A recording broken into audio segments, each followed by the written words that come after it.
नमस्कार विद्यार्थी मित्रांनो, आजच्या तासाला आपण 15वं प्रकरण ध्वनीचा अभ्यास करणार आहोत. सुरुवातीला आपण बघूया ध्वनीची निर्मिती कशी होते. एखादी वस्तू कंप पावत असेल म्हणजे थरथरत असेल तर ध्वनीची निर्मिती होऊ शकते, हे आपण मागच्या इयत्तांमध्ये शिकला आहात. अशा कंपनांमुळे ध्वनी निर्माण होतो. हे आपण नादकाट्याचं उदाहरण घेऊन समजून घेऊया.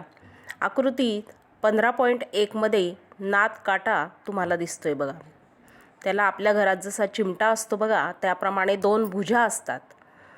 त्या चिमट्याची एक बाजू जर आपण हातावर आदळली किंवा रबरी वस्तूवर आदळली तर त्या चिमट्याच्या 2 ज्या भुजा आहेत त्या थरथर पावतात, कंप पावतात असं आपण म्हणतो. आणि त्यातून आपल्याला ध्वनी निर्माण झालेला दिसतो. आकृती 15.2 मध्ये ही ध्वनीची निर्मिती कशी होते ती दाखवलेली बघा. या ज्या उभ्या रेषा आहेत, सुरुवातीला हवेतील जे रेणू आहेत ते सारख्याच अंतरावर त्या रेषा ABC पार्टमध्ये आपल्याला दिसत आहेत बघा. जेव्हा हा नादकाटा कंप पावतो तेव्हा 15.2 ब मध्ये दाखवल्याप्रमाणे नादकाट्याच्या ज्या भुजा असतात, बाजू असतात, त्या एकमेकांपासून दूर गेल्यास त्याच्या बाहेरची हवा आहे ती दाबली गेलेली बघा. म्हणून ए पार्टमधल्या ज्या उभ्या रेषा आहेत त्या आपल्याला अगदी जवळजवळ दिसत आहेत. यामुळे येथे जी हवा आहे तिथला हवेचा दाब वाढतो. आकृतीतील भाग ए या ठिकाणी उच्च दाबाची निर्मितीची स्थिती निर्माण होते. उच्च दाब आणि उच्च घनतेच्या या भागाला कंप्रेशन, इंग्रजीमध्ये कंप्रेशन म्हणतात, मराठीमध्ये त्याला संपीडन असं म्हणतात. याच्या उलट स्थिती आपल्याला 15.2 क भागामध्ये दिसते बघा. यामध्ये भुजालगतची जी हवा आहे ए या ठिकाणची, त्या उभ्या रेषा आपल्याला दूर झालेल्या दिसतात, म्हणजे हवा विरळ झालेली दिसते. त्या ठिकाणचा हवेचा दाब कमी होतो. या भागाला विरलन असं म्हणतात. म्हणजे संपीडन म्हणजे हवेचा दाब वाढलेला आणि विरलन म्हणजे हवेचा दाब कमी झालेला असतो. याच वेळेला काय घडतं की आधीच्या संपीडन स्थितीतील हवेचे जे रेणू असतात ती आपली ऊर्जा पुढच्या भागातील रेणूंना दिल्यामुळे तेथील हवा संपीडन स्थितीत जाते बघा. बी भागातली हवा आकृतीमध्ये जवळजवळ त्या रेषा दिसत आहेत, तिथला हवेचा दाब वाढलेला आपल्याला दिसतोय. आणि अशा प्रकारची सतत संपीडन आणि विरलन यांची क्रमवार अशी मालिका निर्माण होते. कारण तो थरथरत असतो. नादकाट्याचा जो 2 भाग असतात ते कायम थरथरत असतात आणि ते जवळ आणि दूर अशा स्थितीमुळे संपीडन आणि विरलन असं क्रमशः सुरूच राहतं. यालाच आपण ध्वनितरंग असं म्हणतो. ध्वनितरंग कानावर पडल्यास आपल्या कानाचा पडदा कंपन पावतो आणि विशिष्ट संदेश आपल्या मेंदूपर्यंत पोहोचून आपल्याला ध्वनी ऐकल्याची जाणीव होते. पुढच्या आकृतीमध्ये आपल्याला दिसतंय की ध्वनीच्या प्रसारणासाठी नेहमी माध्यमाची आवश्यकता असते. आता आपण जे बोलतोय, माझा ध्वनी तुमच्यापर्यंत, आवाज तुम्हाला येतोय, तर हवेच्या माध्यमातून वर्गामध्ये ज्या वेळेला आपण एकमेकांशी संवाद साधतो त्या ठिकाणी हवा हे माध्यम उपलब्ध असल्याने आपल्याला एकमेकांचा ध्वनी ऐकू येऊ शकतो. म्हणजेच ध्वनीच्या प्रसारणासाठी माध्यमाची आवश्यकता असते. या ठिकाणी आकृतीत दाखवलेली जी काचेची हंडी आहे त्यामधली हवा जर आपण काढून टाकली, निर्वात पंप त्या ठिकाणी जोडलेला आहे, तिथून जर त्याच्यातली हवा काढून टाकली आणि आतमध्ये जी विद्युत घंटी आहे तिचं बटन प्रेस केलं तर आपल्याला त्या ठिकाणी विद्युत घंटीचा आवाज ऐकू येणार नाही. जोपर्यंत त्या बरणीत हवा असेल तोपर्यंतच आपल्याला त्या विद्युत घंटीचा बेलचा आवाज ऐकू येईल आणि त्यातली हवा पूर्ण बाहेर निघून गेल्यानंतर आपल्याला ध्वनी ऐकू येणार नाही.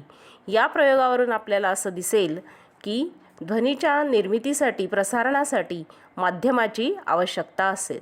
म्हणजे हे माध्यम हवा असेल, पाणी असेल, कुठलंही माध्यम असेल. मग ध्वनी तरंगाची वारंवारता म्हणजे काय हे समजून घेण्यासाठी पुन्हा आपल्याला विरलन आणि संपीडन यांचं एक आकृती 15.4 दर्शवलेली आहे. आपण नादकाट्याच्या कंपनामुळे विरलन आणि संपीडन कसं निर्माण होतात हे बघितलेलं आहे. या आकृतीत दाखवल्याप्रमाणे विरलन आणि संपीडन मिळून एक आवर्तन तयार होतं, ज्याला आपण एक सायकल म्हणूया. एका सेकंदात नादकाट्याच्या भुजा जितक्या वेळा पुढे मागे होतील तितकी आवर्तनं एका सेकंदामध्ये तयार होतील. मग एका सेकंदात हवेत निर्माण होणाऱ्या एकूण आवर्तनांची संख्या म्हणजेच त्या ध्वनी तरंगाची वारंवारता. म्हणजे एका सेकंदामध्ये किती आवर्तनं तयार होतात ध्वनीची त्याला वारंवारता असं म्हणतात. आणि या वारंवारता मोजण्यासाठी हर्ट्झ इंग्रजीमध्ये लिहून दाखवले बघा, एच आणि झेड, एच कॅपिटल आणि झेड स्मॉल, या युनिटला या एककाला आपण हर्ट्झ असं म्हणतो आणि त्याचा वापर ध्वनी तरंगाची वारंवारता मोजण्यासाठी केला जातो.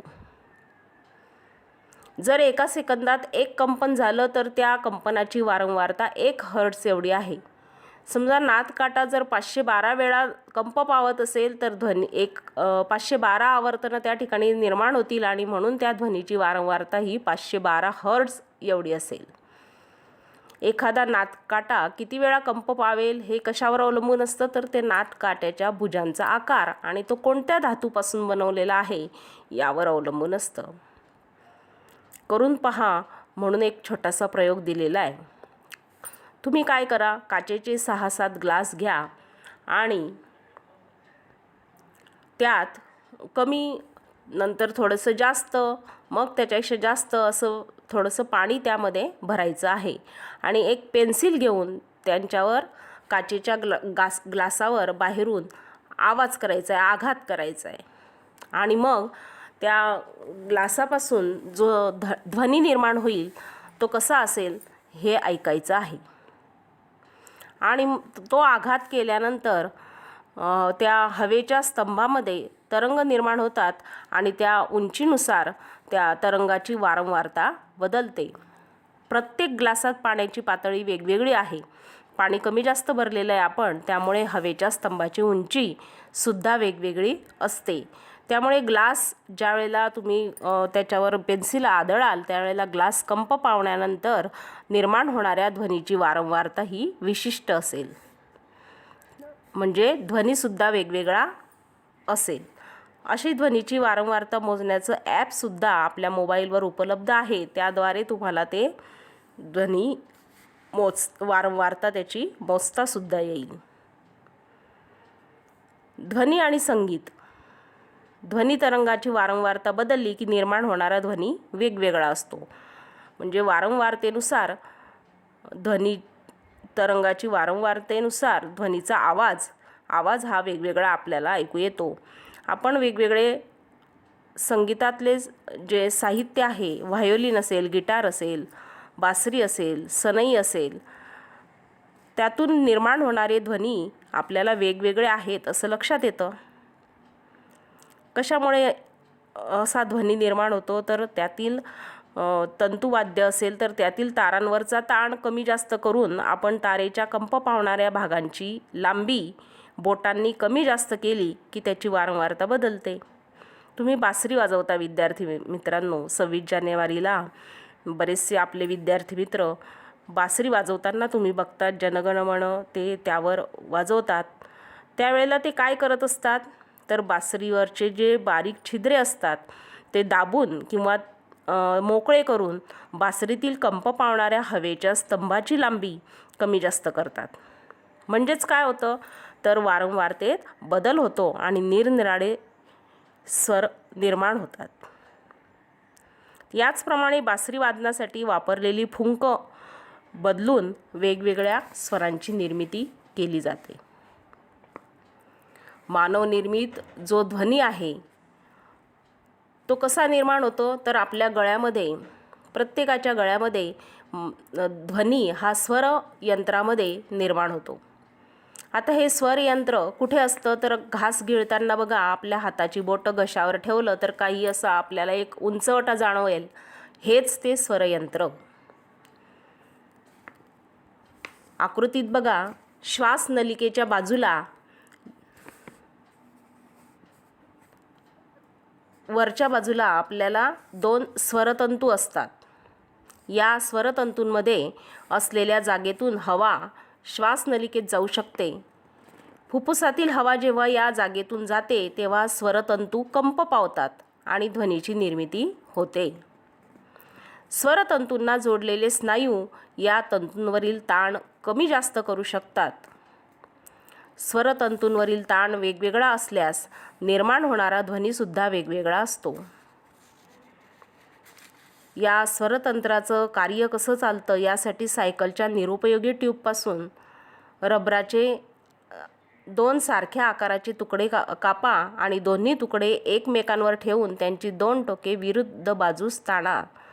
त्यांच्यामध्ये असलेल्या जागेतून फुंका. ताणलेल्या रबराच्या तुकड्यांमधून हवा वाहू लागताच ध्वनी निर्माण होतो आणि मानवी स्वरयंत्राचं कार्य अशाच प्रकारे चालू असतं. कुत्र्याचा आवाज भुंकण्याचा येतो आपल्याला, मांजराचा आवाज वेगळा येतो.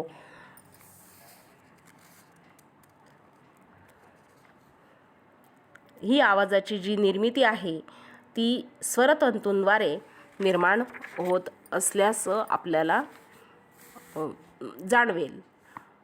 त्यानंतर ध्वनिक्षेपक जो असतो, लाऊडस्पीकर, आपण शाळेमध्ये प्रार्थना म्हणतो त्यावेळेस प्रार्थनेचे जे विद्यार्थी लाऊडस्पीकरवरून प्रार्थना म्हणतात तो आवाज आपल्याला मोठ्याने सर्वांना ऐकू येतो. ही निर्मिती कशी होते, याची अंतर्गत रचना कशी असते ती आकृती 15.6 मध्ये आपल्याला दाखवलेली आहे. काय दिसतंय बघा या आकृतीमध्ये, एक कायम चुंबक दिसतोय बघा. चुंबक माहिती आहे तुम्हा सर्वांना.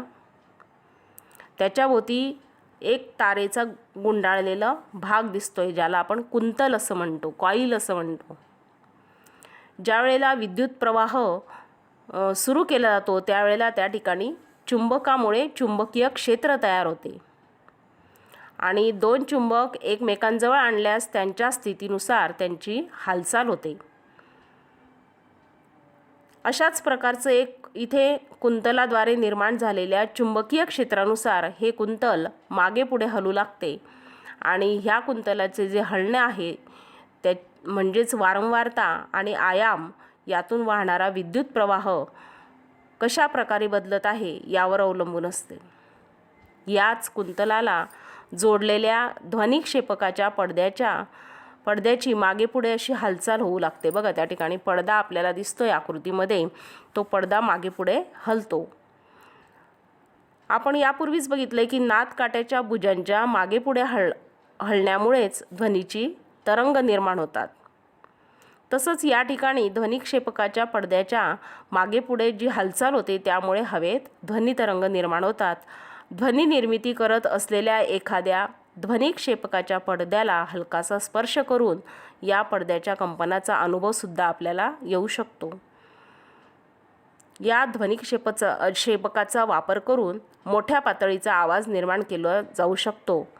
म्हणून आपण ज्यावेळेला बाहेर मैदानावर प्रार्थना म्हणतो ती या ध्वनिक्षेपकाच्या लाऊडस्पीकरच्या साहाय्याने आपल्याला ती सर्वांपर्यंत मोठ्या आवाजामध्ये ऐकू येते.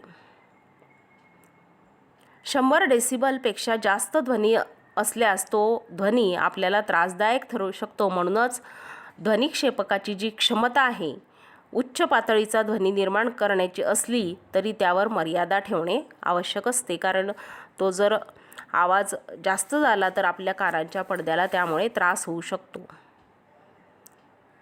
भ्रमणध्वनीवर ध्वनीची पातळी डेसिबल या एककात मोजण्यासाठी जे ॲप आहे त्याचा वापर करून ध्वनिक्षेपकातून येणाऱ्या आवाजाची पातळी सुद्धा आपण मोजू शकतो.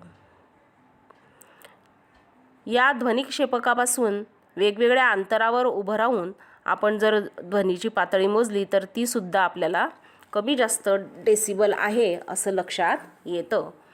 अशा प्रकारे या प्रकरणामध्ये आपण ध्वनी ध्वनीचा निर्मिती कशी होते, वेगवेगळ्या वाद्यातून वेगवेगळा आवाज कसा ऐकू येतो, आपल्या गळ्यातून स्वरतंत्रामधून आवाजाची कशी निर्मिती होते आणि लाऊडस्पीकरच्या साहाय्याने ध्वनी कसा निर्माण होतो, या सर्व भागांचा अभ्यास केलेला आहे.